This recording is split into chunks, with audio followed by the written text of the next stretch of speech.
Hello, everyone, and welcome to this CADTH webinar on the 10 trends shaping the future of healthcare in Canada. I'm Renata Axler, Ethics Advisor at CADTH, and I will be moderating today's webinar. I'd like to begin by acknowledging that I'm speaking to you today from Ottawa, Ontario, Canada, on the traditional unceded territory of the Algonquin Anishinaabe people. I encourage everyone participating today to think about the land where you live and work, and to give thanks to the people who lived there before you and who continue to live there, and to think about how your interactions with the healthcare system and with health technologies have been privileged or not by your histories and positionings on this land. So today's webinar is a look at a CADTH initiative to identify the top 10 trends shaping the future of healthcare in Canada, what they might be, how they were identified by CADTH, and what these might mean to the practices, experiences, and economics of healthcare. We are living in an age of rapid innovation in health technology. Every year, new devices, drugs, and medical procedures emerge, some with the potential to be disruptive or to drastically change or revolutionize the ways in which healthcare is organized, delivered, and used. CADTH is interested in exploring new and emerging health technologies, that is, technologies not yet available or not yet widely used in Canada. And CADTH is particularly interested in health technologies with the potential to fundamentally shift the way healthcare is organized, understood, delivered, and experienced with an eye to their introduction into healthcare systems. So today, CADTH published the 2022 Health Technology Trends to Watch Top 10 list, a horizon scan document developed through a process of multi-stakeholder engagement to identify and examine health technology trends likely to impact Canada's healthcare system. It is available on CADTH's website, www.cadth.ca. There's also a Tech Trends microsite on the CADTH's website and an easy entry point to the 10 trends. Each trend has a unique page with a visual, a short summary, and a link to the full report. So we're going to dive into the list in a moment with the help of a panel of experts here. Let me introduce them now. First, Lesley Dunfield is Vice President of Medical Devices and Clinical Interventions at CADTH, where she oversees HTA, rapid response, and program development activities. This includes CADTH's Horizon Scanning Program, which identifies promising technologies not yet widely used in the Canadian healthcare system. Next, Elliot Fung is the Executive Director of the Medical Innovation Xchange, MIX, a Kitchener-based tech hub for scaling medtech companies. He also teaches health systems at the University of Waterloo. Next up, we have Jerry Coe, Systems Innovation and Systemic Design Leader. Now a consultant, Jerry was previously the director of Mars Solutions Lab, Canada's first public and social innovation lab at the Mars Discovery District. Prior to Mars, he led strategic foresight initiatives at the Ministry of Health and Long-Term Care and the Cabinet Office at the Government of Ontario. And finally, we have Marney Paradis is a health analyst for the Yukon T1D Support Network, a nonprofit group she helped found that provides education, advocacy, and support to people in the Yukon living with type 1 diabetes. She is also a policy analyst for the Kwanlin Dune First Nation, the chair of CADTH's Patient and Community Advisory Committee, and a Doctor of Education candidate at the University of British Columbia. Welcome, panelists, and thank you so much for joining us today. Shortly, we'll be asking the panel for their thoughts about the top 10 list, the implications of these trends, and the importance and value of undertaking horizon scanning activities. So throughout today's webinar, everyone attending is welcome and encouraged to submit questions to the panel at any time using the Q&A button in the Zoom control bar. And I'll do my best to get to as many of these questions as possible. First, Lesley Dunfield is going to outline the process that was followed to arrive at the top 10 list, and then introduce you to the 2022 Health Technology Trends to Watch. Over to you, Lesley. Thanks so much, Renata, and thanks to all of the panelists, as well as all of the participants who joined today here to hear about CADTH's 2022 Health Technology Trends to Watch list.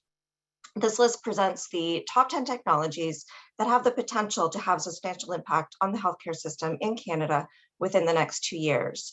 And it's important to note that these are trends that CADTH will watch and follow to support the health system preparedness, but it's not a promotion or endorsement for any of the particular technologies. Next slide, please. We completed our first technology trends to watch list in 2021. And for the first list, we searched the literature, we consulted with external experts, as well as used internal knowledge and expertise to develop the first technology trends to watch list. And this was successful in generating interest and guiding some of our horizon scanning activities throughout the past year. But moving forward, we wanted to engage additional stakeholders in the process and cast a wider net for that engagement. Next slide, please. And so with the 2022 Technology Trends to Watch list, we adopted the James Lind Alliance approach. This is an approach that is a consensus-based decision-making process that gathers input from a number of different stakeholders across the country. The James Lind Alliance has 3 guiding principles of transparency, inclusion, and adding to the evidence base. A typical James Lind Alliance approach takes over a year to complete, about 12 to 18 months, and we adapted this process to be able to do it within a year. Next slide, please. And this slide outlines the process that we undertook to develop the 2022 list. The initial step was to create a working group, and this working group included members, healthcare and technology innovation experts, external to CADTH, who worked with CADTH to guide the process, inform decisions, facilitate outreach and that engagement, and also help to develop the shortlist. We also gathered evidence by conducting a survey to the wider community to get a long list of technologies and trends. This was broadly disseminated to capture different roles and perspectives across the country.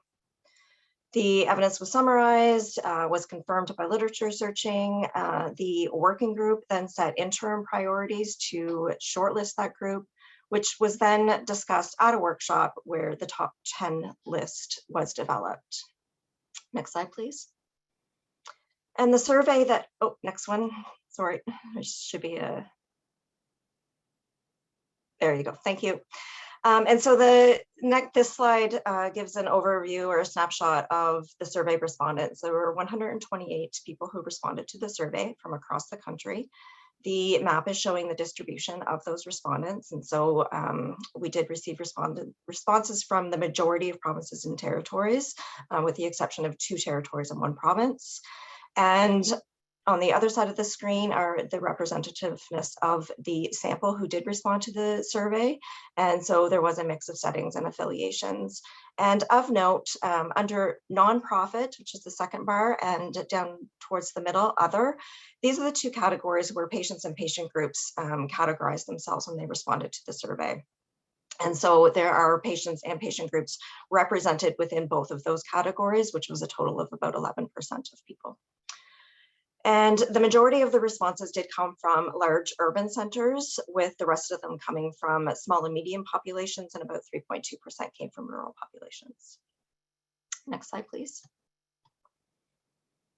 And this is an overview of how we got to the final top 10 list. The initial survey that we conducted came up with 311 technologies. These technologies needed to be newer emerging technologies within medical devices, diagnostic tests, or interventions.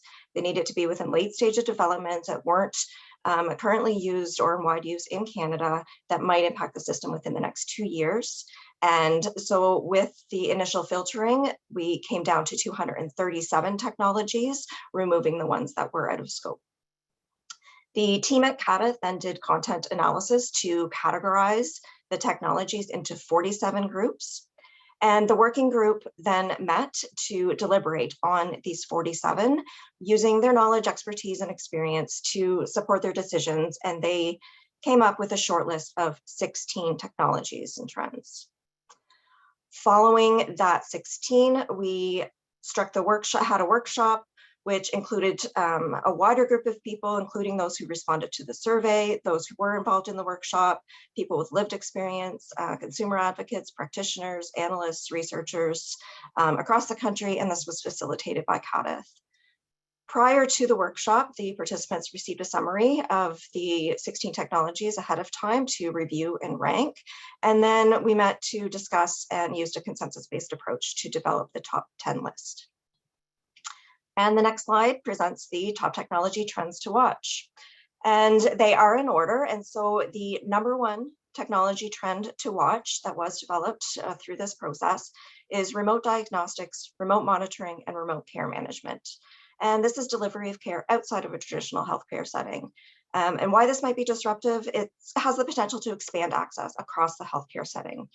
So an example would be somebody in a rural setting who is now able to access specialist care without travel using remote care.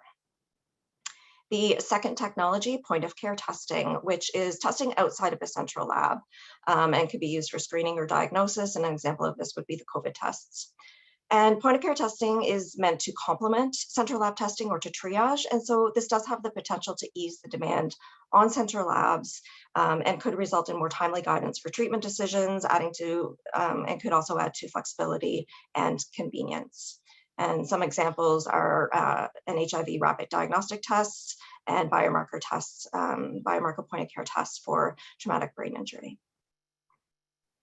The third technology trend to watch, molecular and genomic testing. So tests to predict or detect a person's genetic makeup to inform care, which could be diagnostic testing, predictive testing, newborn screening, for an example. And this would be used to inform treatment decisions. And this has the ability to result in large amounts of patient data, which could affect demands on the system. And there are also concerns related to equitable access of molecular and genetic testing, as well as issues related to incidental findings. The fourth trend are health apps and wearable technologies, or mobile health, mHealth. And these are digital health technologies for diagnosis, treatment, prevention, and generally supporting health and well-being. Wearables include those devices that are connected to phones or tablets that can collect health data.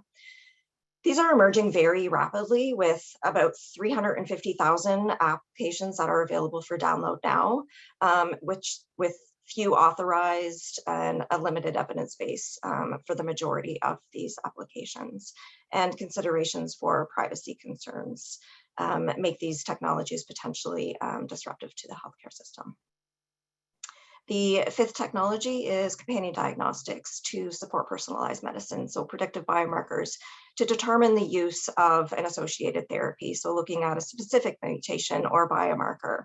One of the barriers with companion diagnostics is the disjointed reimbursement with the test and the associated therapy, where they are managed differently within the healthcare system. Voice technology is the sixth technology trend to watch. This could be something like chatbots or conversational artificial intelligence. Could be used as voice assistants for companionship, as well as some health assessment. And this may transform the way that people navigate healthcare. There are considerations related to data privacy, limited evidence for effectiveness, and there may be accessibility considerations for this voice technology, with some applications available only in English. The seventh technology trend to watch, artificial intelligence for diagnostics and public health. So allowing a computer to perform tasks that are typically done by a human. And there are applications with diagnosis of cardiac conditions, dermatology, imaging.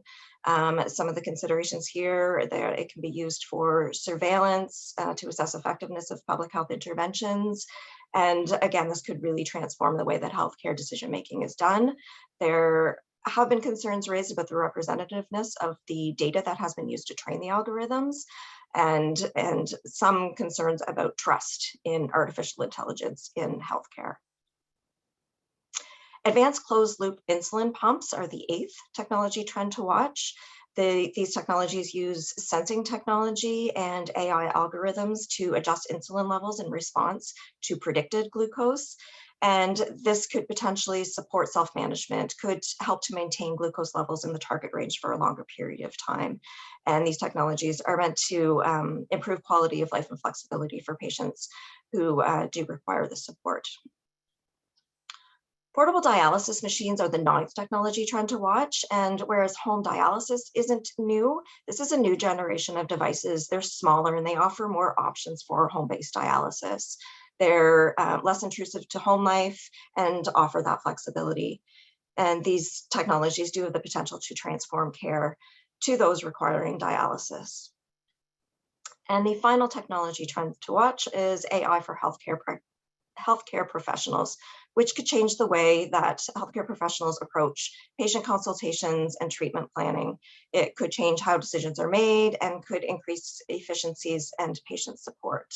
An example of these are technologies or health phones that use artificial intelligence to help triage users. And finally, next slide, please. So for the future of the technology trends for CADTH, we are using this list to guide priorities for horizon scanning and for future HTA. And so this is a list that we'll continue to monitor and watch and determine what technologies we may wish to, or we may need to do further work on to help support the healthcare system. And we will be monitoring them, and we are in the process, though, of thinking and planning for the 2023 technology trends to watch. So at this point, we do really welcome feedback about the 2022 list and how we could potentially make future reports the most helpful for decision makers and planning. Back to you, Renata. Great, thanks very much, Lesley. That was a really great overview of the process and the reveal of the method of the trends and the list. I'm now going to turn things over to the panel to hear some of your thoughts on the list and on these technologies we've identified. So I'll start with you, Marney, if that's all right. So from the perspective of the health system user, a patient and caregiver, was there anything on the list that really resonates with you and why? Well, I think that the pandemic has highlighted the need for adaptability in healthcare, and this really has been underscored in how quickly remote servicing has played out. So for those people that live in rural and remote regions, who often have had a long rallying cry for healthcare to be responsive to their needs, sometimes these needs are a lot more complex than just not having reliable internet, which is unto itself a core concern. So the remote monitoring tech trend number one, it resonates with me. And if done with sensitivity, care, and patient partnership, I think that remote monitoring has the ability to greatly change rural and remote populations' lives for the better. I also work with people who have type 1 diabetes, so I have an implicit bias and lean towards the value of seeing those advanced closed loop insulin pumps identified here. I believe that technologies such as this that vastly improve the quality of life of the user and also prevent serious and very costly long-term complications is a trend worthy of a spot on this list. Thank you. Thanks very much for that. I do have one more question for you. Sort of connected to your comments on the value of remote monitoring for rural and remote communities. I was wondering if, thinking about the list as a whole, the trends listed here have done enough to support the needs of underserved populations or marginalized populations, such as rural and remote, but also other populations. Yeah, certainly underserviced populations requires unpacking. As you identified, rural remote persons, they have been historically disadvantaged in healthcare, but there are countless other persons, as you are aware, who have faced erasure within health systems. So patients and patient representatives have long since advocated for greater presence in the decision-making spheres that so greatly affect their lives.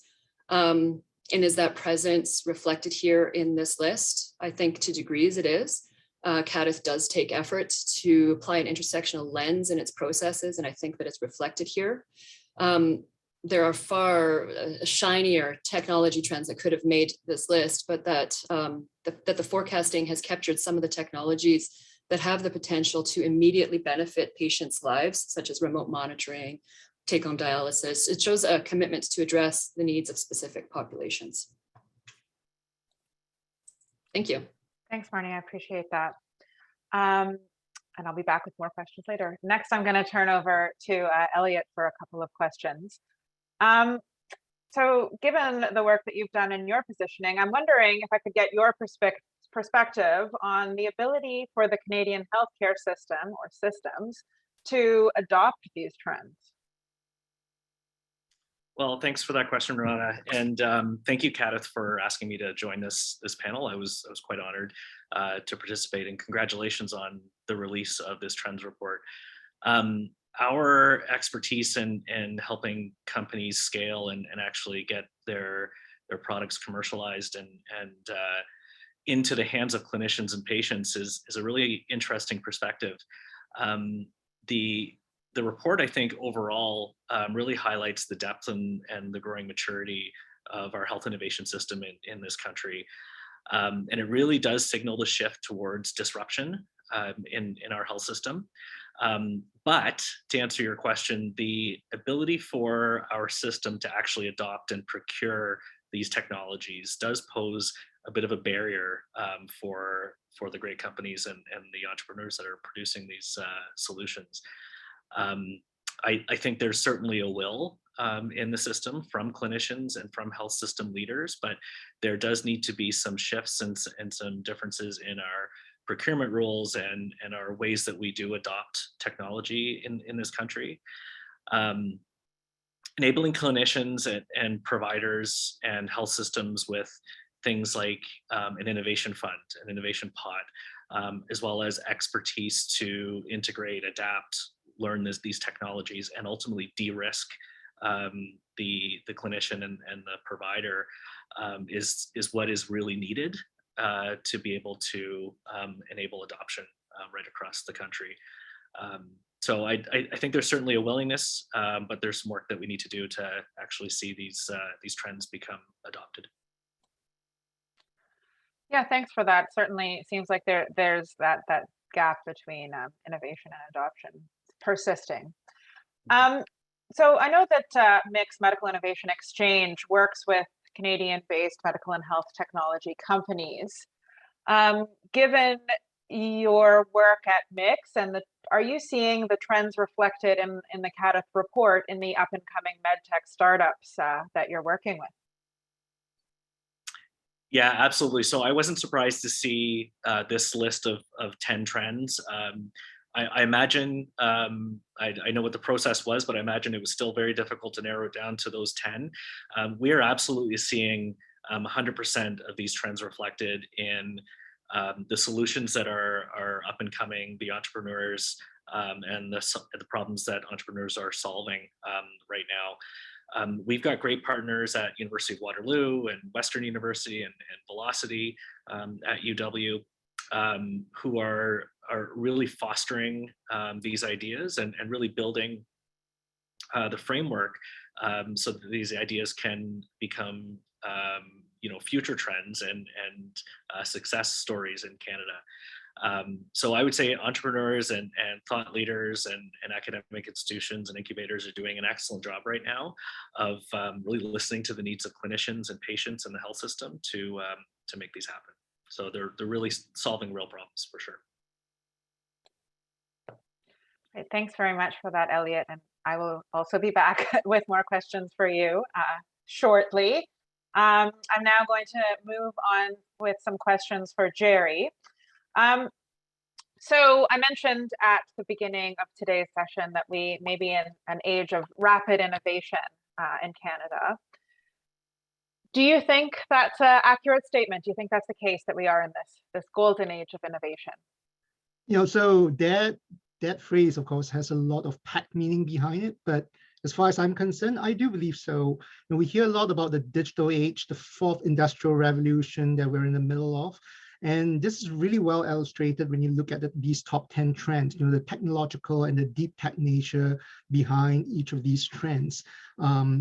But what is even more fascinating is the way these technologies have the potential to interact with one another to create even greater possibilities, exponential possibilities, in fact. Investors certainly think that this is the golden age, because we know that in 2021, investors put a record-breaking $329 billion into startup across all stages, and that's just in North America.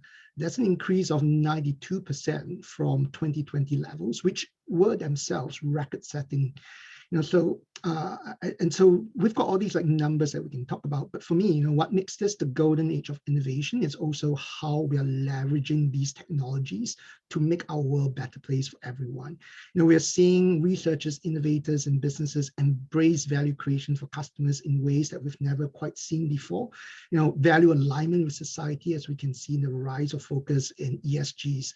Sure, we can still talk about whitewashing and all that, but overall, I think the trends are all in the right direction.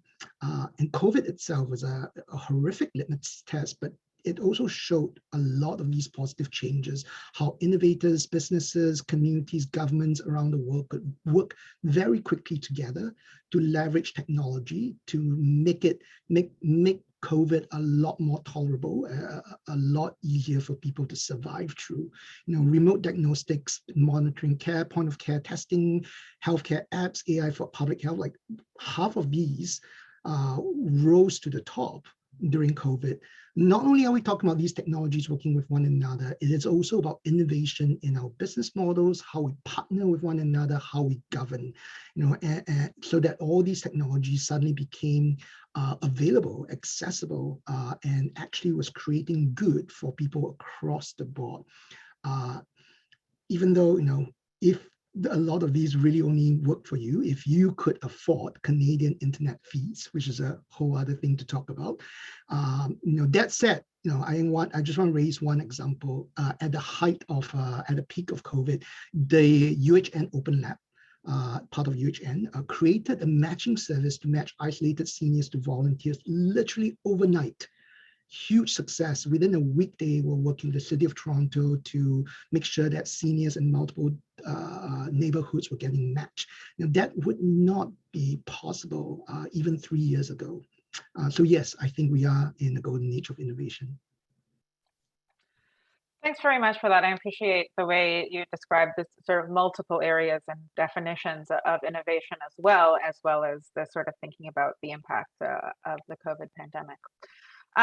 So drawing on some of those comments, another question would be, do you think that these trends indicate that innovation is happening in the right areas? Or should it be happening in other areas? So it's a really packed question as well. I think that there's a lot to unwrap in there. I'm sure the rest of the panelists will have a lot to add to it as well. Let me start it off by saying that it's a yes and no. The answer is yes and no. Science and technology innovation is blazing at light speed right now. In my opinion, in all the areas that make sense. It's not the technological innovation that's not happening in the right area. It's about what else needs to catch up.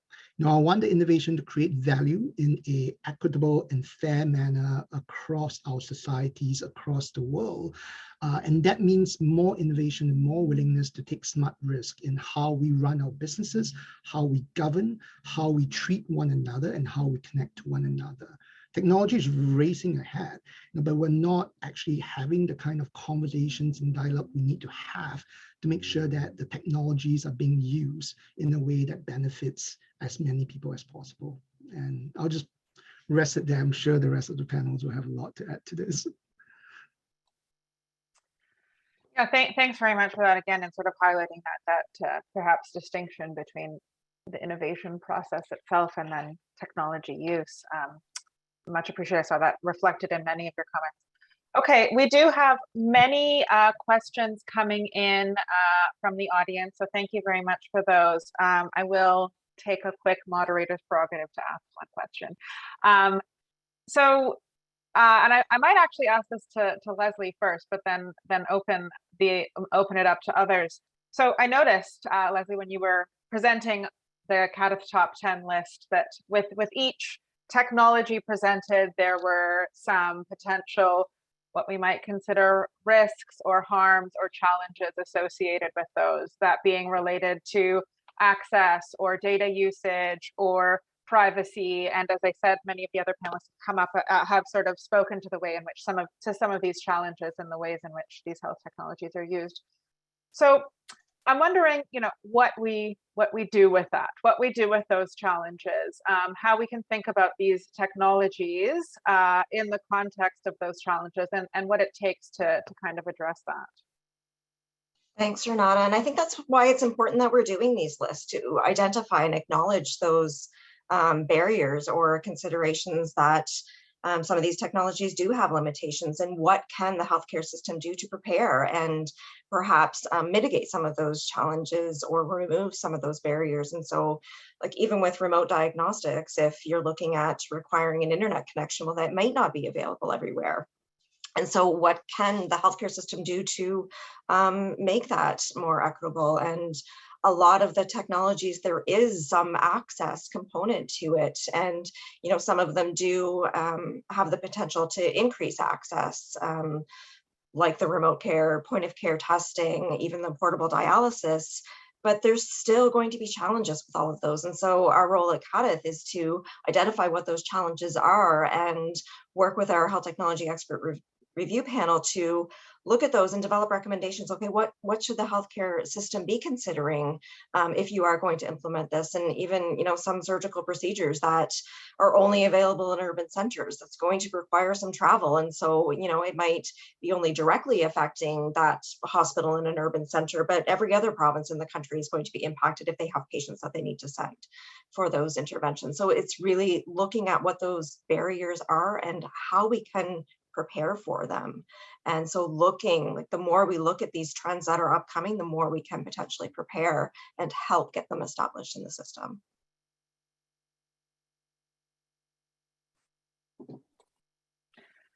Thanks for that. I don't know if anyone else had comments, but if not, I can move to, Jerry, did you want to?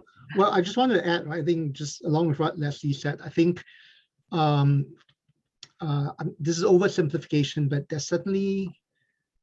certainly hope that CADTH and other organizations like CADTH, when we look at technologies, will start to also help look at the various different viable business models behind it. Now, I'm thinking a little bit about what Elliot said about adoption, right? That at the end of the day, we want to be able to make the argument that there is an advantage, and not just from a single dimension of why this technology is more superior, but rather the overall good that comes out of adopting a particular piece of technology. And so I do hope that perhaps it's not CADTH, but with partnership with other organizations, that these technologies come along with oversimplification, but the business case for why adopting these technologies is far more superior than whatever we have today. I can just build on Jerry's comment, if I may, Renata. I actually really like that perspective that Jerry just made, just noted, and I would encourage any entrepreneur or startup to really look at the quadruple aim when they're building out their technology, and ensuring that you're looking at the patient perspective and patient outcomes, and the clinical perspective and the clinical experience, as well as cost savings, as well as outcomes, etc. So yeah, I agree, and I'm in violent agreement with what Jerry just said, and I just wanted to reiterate that. Yeah, Marney, thanks. Thanks. Just to follow up on what Jerry and Elliot have said, is that I feel that it's very important that these conversations contain deeper and richer conversations on who is being left behind. So every time that there's these types of advancements, and every time that we're looking towards the future, it automatically implies that everybody can be going into the future and into these great advancements. And meanwhile, we will be leaving people behind along the way.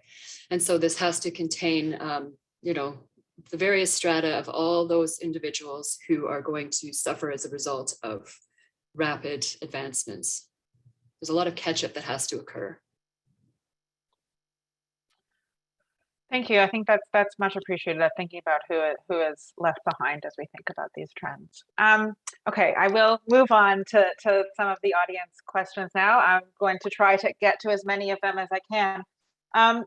So firstly, I'd like to ask a question that's being asked somewhat in the context of the Choosing Wisely campaign. But the question is, what, if any, steps are being taken or should be taken to replace old or less effective technologies in concert with the emergence or adoption of new technologies? I don't know who wants to tackle that one.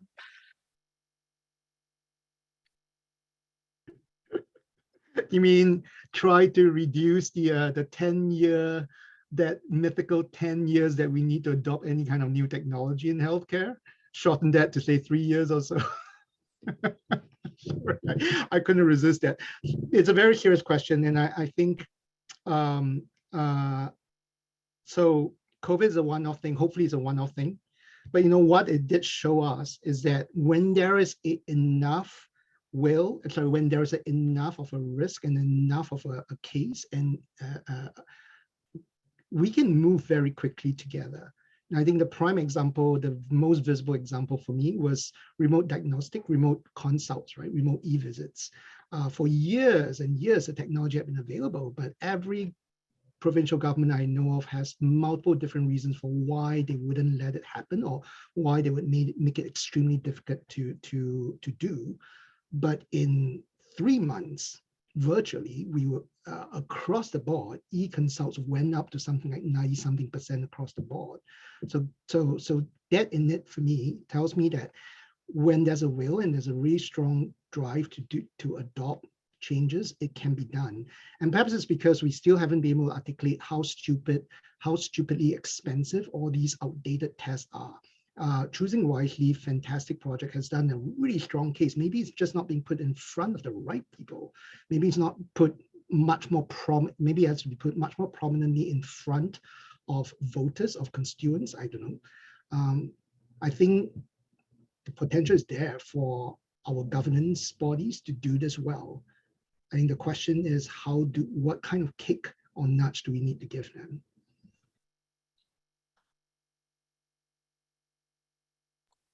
So I really appreciate that question as well.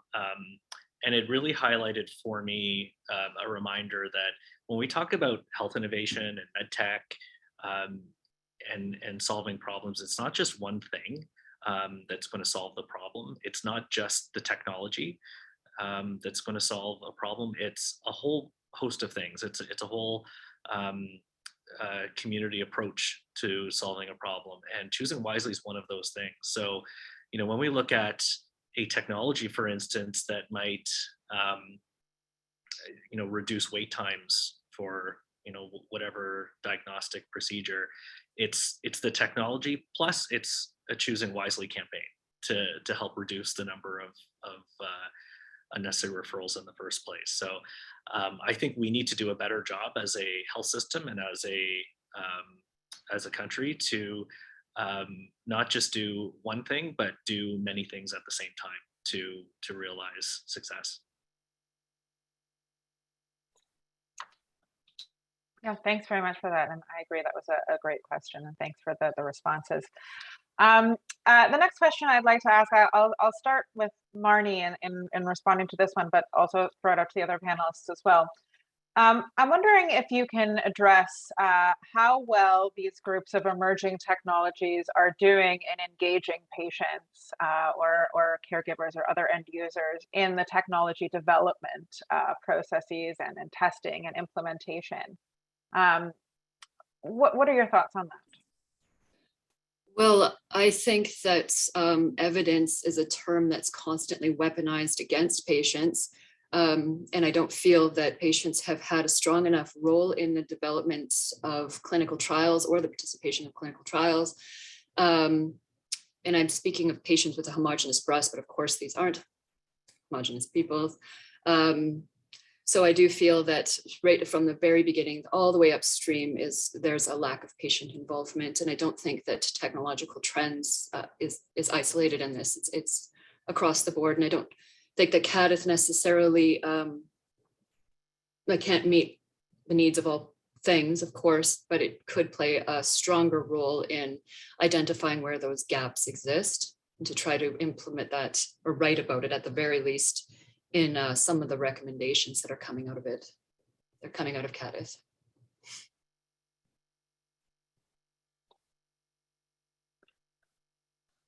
Thank you for that. I was wondering if anyone else had any thoughts about patient involvement in tech development. Yeah, I can jump in, Renata. Patient perspective, patient experience, equity, inclusion, as well as the clinical experience are absolutely key drivers to a successful health and medical technology, in our opinion, at MIX. I can tell you there are pockets of places that do this really well, but it's not as widespread as it needs to be. And you know, there's a lot of advocacy for patient experience, but there's not enough understanding of how to properly engage patients, to ask the right questions, where to go, who to talk to. We generally, when we talk to entrepreneurs and startups who are developing technologies, one of the first questions we ask is, what do patients say? What do clinicians say about this? And who have you spoken with? And I would encourage more of that to be taking place, because you know, the number of times that I've seen technologies come with no patient perspective or no clinical perspective. It just seems like a great idea, and sometimes it is. It's a non-starter for us. I want to take what Elliot said and just add caregiver perspectives as well. I think it's what Marney was pointing to, right? Because we put so much, our healthcare system puts so much responsibility on caregivers, but caregivers are often given zero opinions in any of these design. And I think what Elliot said as well, you know, like more specifically, we're seeing many hospital systems across the country now having at least one small patient experience design teams, innovation teams that focuses on patient experience. So I see that as a really positive sign. I think the other aspect of it that requires strengthening is truly patient voice and caregiver voice. So we've had that for quite a bit, but these groups that we have today, they tend to be advocacy groups rather than partners in designing better services. I think that there lies a really interesting big question there. How do we turn these voices into more than just voices, but how do we turn these groups into groups that can help contribute to co-design better services experiences for patients and caregivers? Renata, if I could just add to what Jerry has said, is that this initiative that CADTH has undertaken, this Tech Trends initiative, it really highlighted patient partnership throughout. I certainly felt, as you know, as a person with a tremendous amount of experience in healthcare systems, and these experiences weren't always advantageous or to my benefit and my family's benefit, is that my voice and my opinion felt very valid, very wanted. And I think that the Tech Trends, the process of developing this list, it really platformed patient voices. So I do extend my thanks to CADTH for trying to really prioritize patient partnership. Thanks. Thank you, everyone, for that great discussion around how to do patient partnerships and caregivers, involve caregivers and patients well in these processes. To completely change topics, change directions here, I've got a question about a governance to advance technology. And I know, Elliot, you spoke to potential sort of procurement policy change. The question is, you know, what would the panel recommend regarding governance to advance technology use or adoption in Canada? What can we see from that sort of top-down type level to advance the uptake of some of these trends?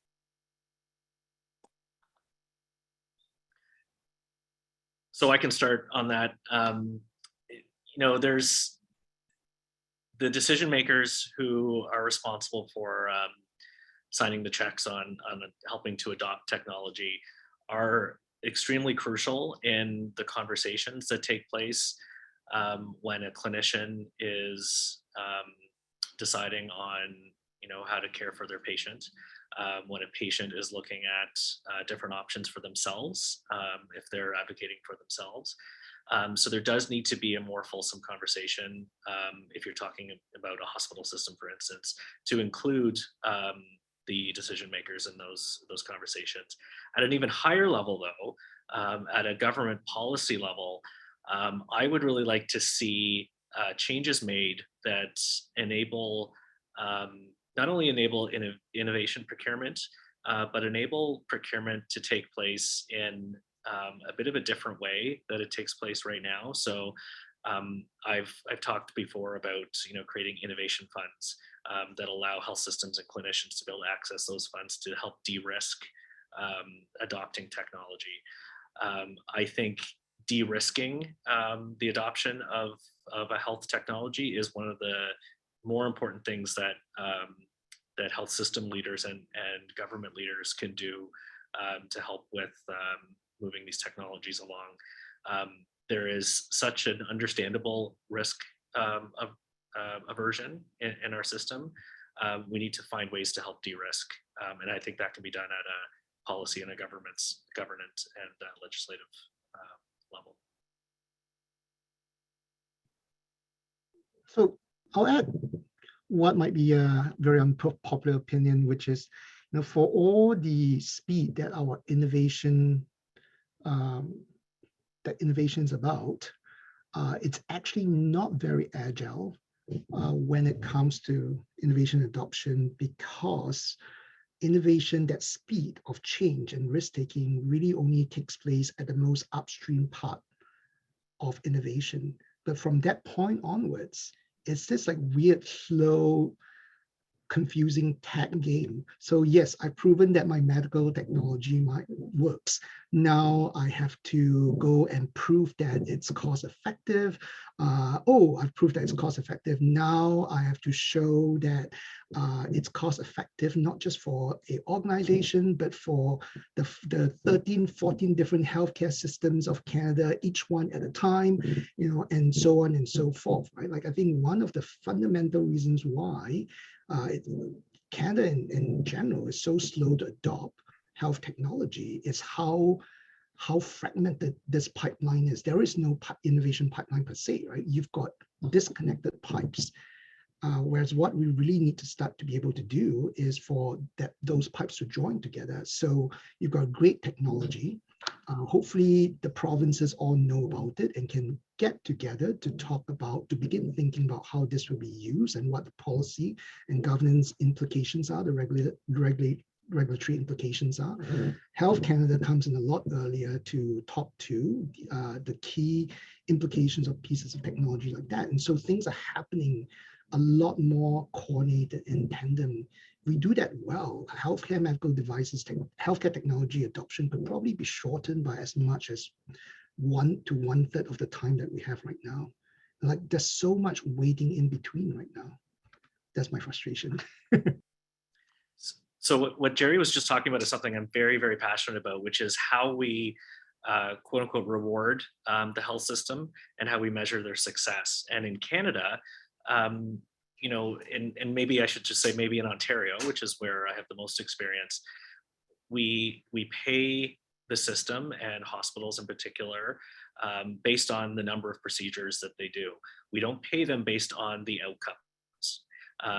And from a governance perspective, if we were to be able to change the system, flip the system so we're rewarding based on outcomes as well as procedures as well as experience, the rate of adoption of these trends and of these technologies would be exponentially increased instead of just counting the widgets.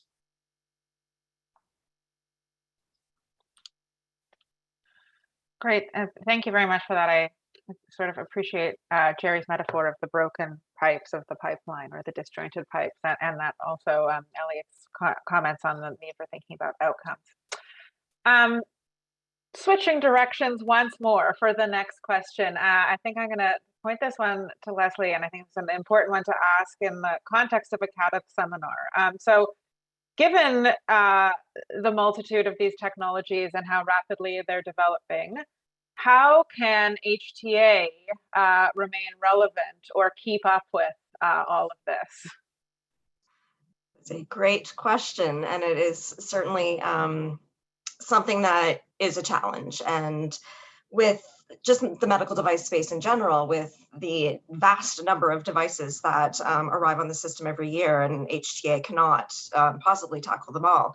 And so then when you throw in these new and emerging technologies that are more complex, and they are going to require different methods, they're going to require different ways of thinking, and trying to stay on top of that, especially when you're talking about something like AI with machine learning, where it is potentially changing every day how these systems are created and how the data that they're using for their algorithms, and to try to stay on top of that is going to be a challenge. And so we've done a few different things over the past year, just you know, keeping things living, keeping on top of things, trying to monitor the literature as it's coming out, to be able to make updates to our work as things go. Now, this requires a completely different approach, though, and you can't take a year to 2 years to do an HTA when it could be, the technology could be completely different at the end. And so trying to find a way to assess these technologies differently, so that in the end it is still a relevant report based on the technology, and maybe not so much on how it has evolved and changed over the years, especially with something like AI.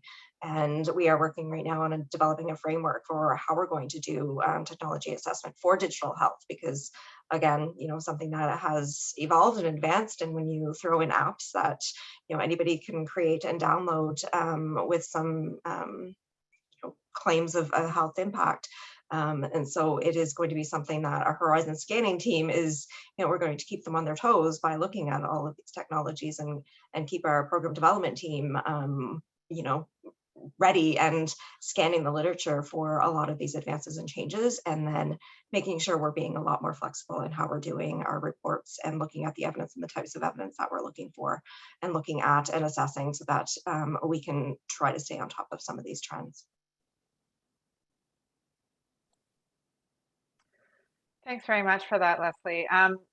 So I'm going to have to unfortunately stop with the audience questions for now, because I would like to have the panel be able to have some final remarks. So sorry I did not get to many questions that were out there, but I'm sure there are many opportunities to still engage in these discussions. And I hope I got to some of the questions that covered some of the broader themes. So as I said, I wanted to give our panelists the opportunity for a bit of a final word on all of this. Lesley, I'm going to start with you again. I know you just spoke, but if you could quickly sum up, you know, what's one key message you'd like to people to take away from today's session? I think it stems from what we were just talking about the rapid advancement of a lot of these technologies, and just that early awareness is so critical, so that we can talk about these issues, and we can do that planning, and we can, how can CADTH help support the system with some of those challenges. And it was a really great opportunity to do this process with the stakeholders and with the engagement that we had, to get those different perspectives on what is important through different perspectives, and how CADTH can then continue to keep an eye on and evolve, and keep that in mind as we are looking at our future trends.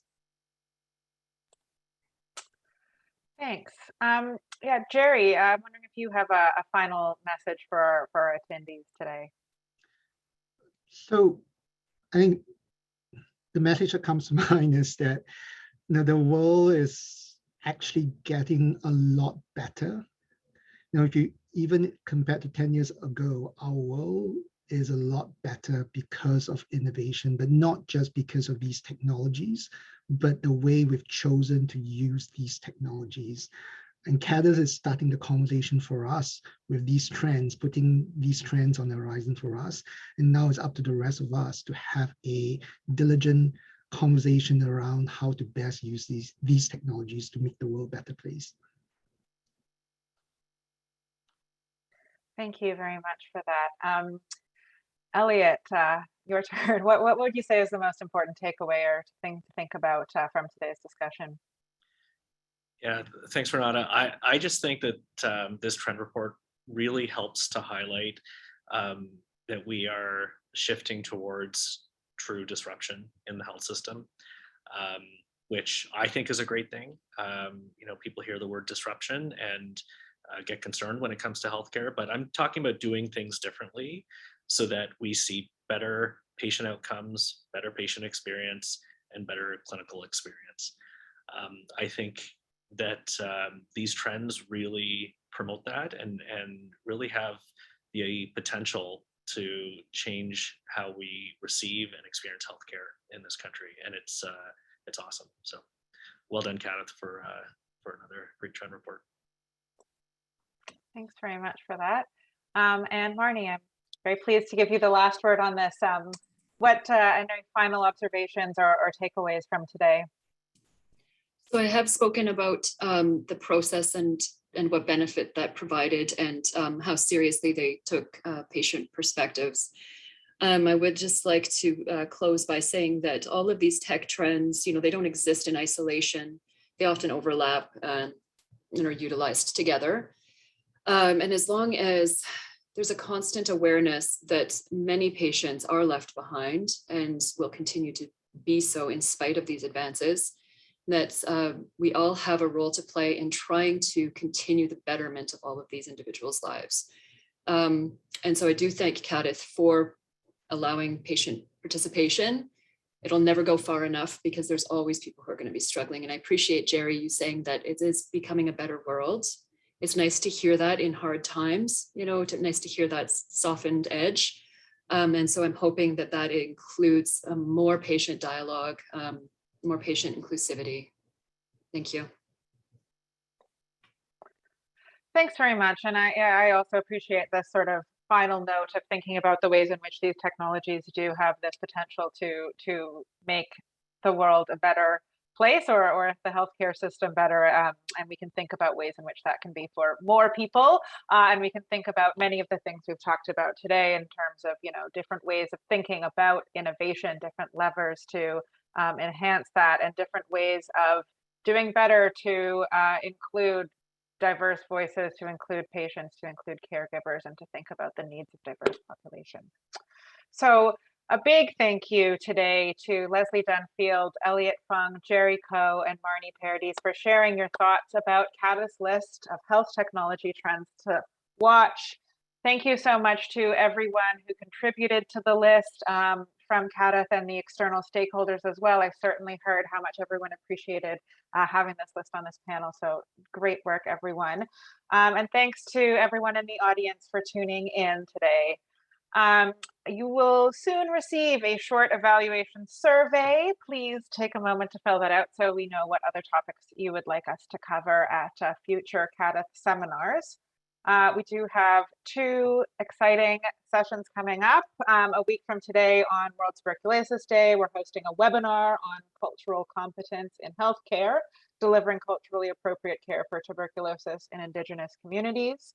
And on April 5th, CADTH is holding its annual information session with program updates and the launch of our new 3-year strategic plan for 2022 to 2025. Please check out CADTH's website at cadth.ca for more information on these events and the microsite on this Tech Trends report. Thank you again, everyone, for a great session. Much appreciated. Thank you.